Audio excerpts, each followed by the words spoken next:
আরে এদিক থেকে চাপছো কেন? আমার মেজো জেঠুর মতো করছে গো। ও হ্যাঁ, ওইদিকে চাপো। এটা কি করছে? আমার মেজো জেঠু ওই উল্টো দিক থেকে চাপে। এটা গাড়িতে এতে অসুবিধা না, মানে আমার বাবার বাড়ির ওখানে। হ্যাঁ গভীরে। হ্যাঁ, তারপর এবার চালাও দেখি। ওঠো। হ্যাঁ, ও ওই দিক দিয়ে অভ্যাস হয়ে গেছে। বকবে, দাদাই বকবে। ওদিক দিয়ে এটা শিখতে হবে। না, ওই দিকেই শিখতে হবে, এদিকে ওঠা যাবে না। ওই দিকেই উঠতে হবে। ওইটা দিয়ে নিও। বাসে যখন রাস্তাতে গাড়িতে থাকবে তখন উল্টো দিকে চালালে ধাক্কা দিয়ে দেবে, নামতে অসুবিধা। হ্যাঁ, এবার চালিয়ে আসো, চালিয়ে আসো দেখি। বাহ, হর্ন কই? হর্নটা দাও। হুম,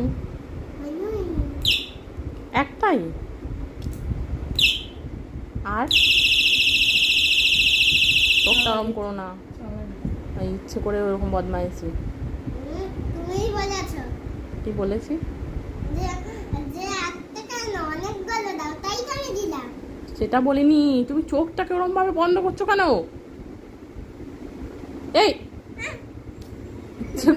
ইচ্ছে করে ওরম করে, জানো তো মুদ্রা দোষ হয়ে যাবে, বুঝতে পারবে তখন। খুব ব্যাড হ্যাবিট, খুব বাজে অভ্যাস হয়ে যাচ্ছে তোমার, জানো তো। সবাই রিসানকে খারাপ বলবে, দুষ্টু বলবে। লাইটটা জ্বালাও, লাইটটা জ্বালাও দেখি।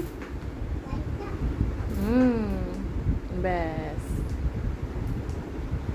বাবা। হ্যাঁ, উল্টো দিকে করা।